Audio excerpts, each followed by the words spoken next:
Investment की दुनिया में हम सभी लोग चाहते हैं कि हमें एक अच्छा वेल्थ क्रिएट हो जाए। मतलब लॉन्ग टर्म में हम अगर पैसा इन्वेस्ट करें तो हमें एक अच्छा खासा प्रॉफिट मिले, जिससे हम अपने पैसे को अच्छे तरीके से कंपाउंड कर पाएं। अब इस चक्कर में बहुत सारे लोग म्यूचुअल फंड या तो स्टॉक्स में पैसे इन्वेस्ट करते हैं, क्योंकि एफडी में या बॉन्ड्स में अगर करेंगे तो उनको कम रिटर्न मिलता है। इसीलिए मैक्सिमम पर्सन स्टॉक्स में या तो म्यूचुअल फंड में पैसे इन्वेस्ट करते हैं। और आप में से भी बहुत सारे लोग होंगे जो स्टॉक्स या तो म्यूचुअल फंड में पैसे इन्वेस्ट कर चुके होंगे या करने वाले होंगे या सोच रहे होंगे करने के लिए। बट इन्हीं चक्कर में बहुत सारे लोग बहुत सारी गलतियां करते हैं और गलत स्टॉक्स को, गलत म्यूचुअल फंड को चूज कर लेते हैं। और उसके बाद ये रिजल्ट आता है कि उनके सारे पैसे प्रॉफिट के चक्कर में लॉस में जाना स्टार्ट हो जाते हैं, क्योंकि उनको ऐसा लगता है कि बस पिछले साल का रिटर्न मैंने देख लिया और उसके बाद बहुत ज़्यादा मेरे को आगे भी रिटर्न आएगा। क्योंकि आपको अगले 10 साल का रिजल्ट नहीं पता है कि आगे 10 साल में आखिर में क्या होने वाला है, आपको कितना रिजल्ट मिलेगा। आपको लॉस भी हो सकता है, प्रॉफिट भी हो सकता है। बट सबसे पहले आपको ये जानना होगा कि आखिर में कैसे एक अच्छे म्यूचुअल फंड को चूज करें, क्योंकि बहुत सारे म्यूचुअल फंड है इंडिया में। आज हर एक कंपनी के,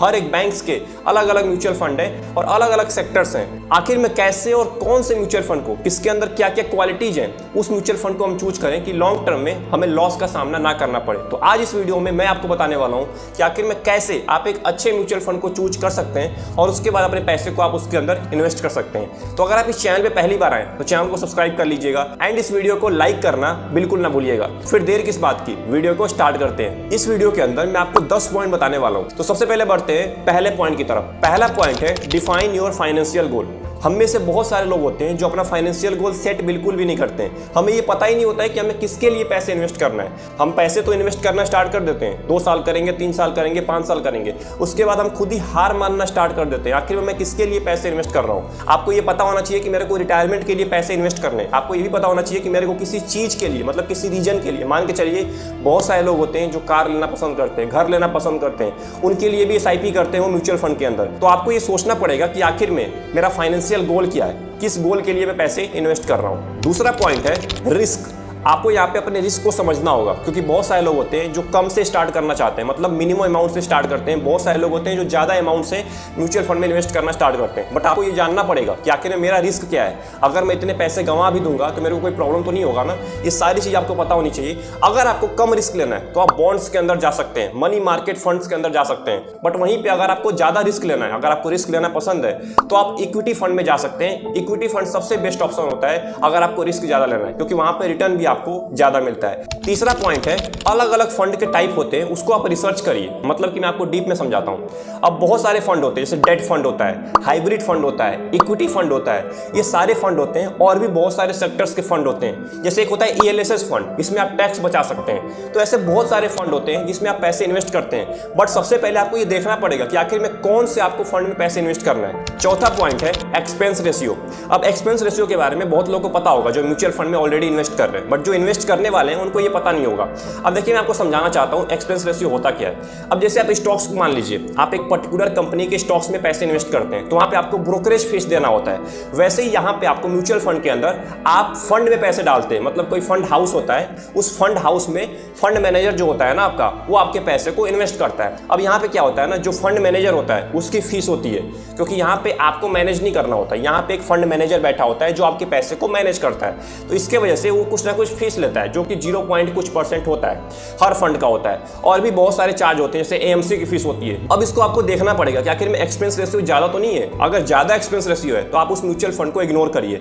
देखिए 2 कैटेगरी होती है, एक होता है डायरेक्ट म्यूचुअल फंड और एक होता है regular mutual fund. Regular mutual fund में आपको ज्यादा यहाँ पे एक्सपेंस रेशियो पे करना पड़ता है comparison to direct mutual fund. तो मैं आपको रिकमेंड करूंगा कि आप डायरेक्ट ग्रोथ वाले म्यूचुअल फंड में ही जाइए, जहां पे आप पैसे इन्वेस्ट करिए, जहां पे आपको कम एक्सपेंस रेशियो पे करना पड़ेगा। अगर आपको और ज्यादा कम करना है तो आप इंडेक्स फंड के अंदर जा सकते हैं, क्योंकि इंडेक्स फंड में कोई भी फंड मैनेजर नहीं होता है, वहां पे आपको एक्सपेंस रेशियो बिल्कुल ही कम पे करना पड़ता है। तो इन्वेस्ट करते समय एक्सपेंस रेशियो के मामले में बिल्कुल भी चूक ना करिए, क्योंकि ये बहुत ज्यादा पैसा आपका खा सकता है लॉन्ग टर्म में। 5वां पॉइंट है पास्ट परफॉर्मेंस। हम में से बहुत सारे लोग होते हैं, मैंने आपको पहले एग्जांपल दे दिया है, जब स्टॉक्स चूज करते हैं, जब म्यूचुअल फंड चूज करते हैं, तो हम पीछे का रिजल्ट देखते हैं कि पीछे इतना प्रॉफिट हुआ है तो आगे भी इतना प्रॉफिट होगा।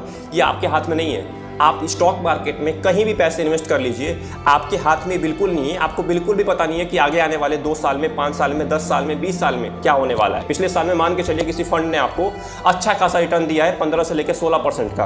अब आपने वो रिटर्न देख लिया, अब वो रिटर्न देख के आप खुश हो गए कि यार आगे भी चल के इतना आपको रिटर्न मिलेगा। अब आपने उसके बेसिस पे पैसे इन्वेस्ट कर दिए, जबकि वो फंड केवल 2 साल पुराना है। आपको ये आइडिया नहीं है कि 2 साल पहले क्या हुआ था, तो आपको केवल पिछले साल का परफॉर्मेंस पता है और उसके बेसिस पे आपने पैसे इन्वेस्ट कर दिए। तो ये सबसे बड़ी गलती है, इसको बिल्कुल भी ना दोहराइए। आपको सबसे पहले अगर आपको देखना ही है पास्ट परफॉर्मेंस, तो आप लंबे टाइम तक देखिए, 10 साल में, 15 साल में, आखिर में इस स्टॉक्स में, इस म्यूचुअल फंड ने कितना आपको 10 साल में रिटर्न दिया है, उसके हिसाब से अपना प्लान बनाइए। आपको कंपनी के बारे में देखना पड़ेगा, आपको जो फंड है ना, उस फंड में कितनी कंपनीज है, उस कंपनी को ट्रैक करिए, वो कंपनी क्या ग्रोथ करने वाली है, उसके हिसाब से ही फंड ग्रो करेगा।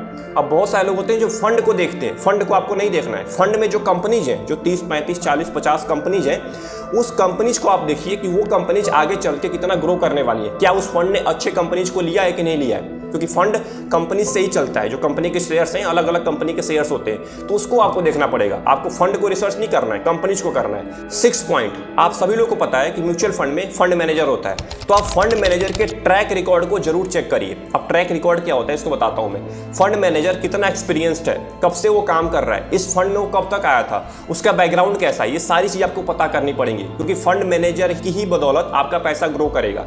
अब ऐसा क्यों बोल रहा हूं, क्योंकि एक्टिव म्यूचुअल फंड में फंड मैनेजर ही आपके पैसे को मैनेज करता है। अगर वही मैनेज करता है तो आपको पता होना चाहिए ना कि आखिर में मैं किसके हाथ में अपने पैसे को डाल रहा हूं। तो ये चीज आपको गौर करना पड़ेगा, फंड मैनेजर के ट्रैक रिकॉर्ड को जरूर चेक करिए।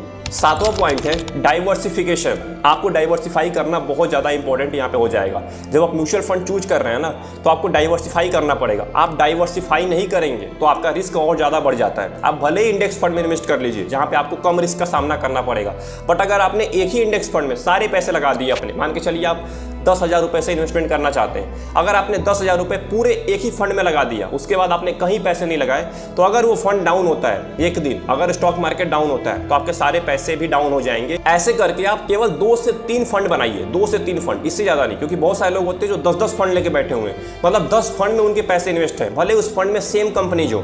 आपको ये बिल्कुल भी नहीं करना है, अलग अलग कंपनीज होनी चाहिए अलग फंड में। 8वां पॉइंट है चेक मिनिमम इन्वेस्टमेंट। मतलब कि आप किसी भी म्यूचुअल फंड में पैसे इन्वेस्ट कर रहे हैं, उसका आप मिनिमम इन्वेस्टमेंट जरूर चेक करिए। बहुत सारे मिनिमम इन्वेस्टमेंट होता है 500 रुपये, बहुतों का होता है 1000 रुपये, बहुतों का 5000 रुपये होता है, और बहुतों का 100 रुपये भी होता है। तो आपको मिनिमम इन्वेस्टमेंट मतलब कम से कम कितने से स्टार्ट कर सकते हैं उस फंड में, ये आपको पता होना चाहिए। बहुत सारे ऐसे भी स्टूडेंट्स हैं जो इस वीडियो को वॉच कर रहे हैं, आपको ये बिल्कुल भी घबराना नहीं है। आपको सबसे पहले ये देखना है कि आखिर में कौन सा ऐसा म्यूचुअल फंड है। आप इंडेक्स फंड में चले जाइए, वहां पे आप 100 रुपये से भी स्टार्ट कर सकते हैं। तो आपको मिनिमम इन्वेस्टमेंट पता होना चाहिए, क्योंकि बहुत सारे लोग ज्यादा पैसे इन्वेस्ट नहीं कर पाते, उनको कम से स्टार्ट करना होता है, 100 रुपए से, 500 रुपए से, 1000 रुपए से।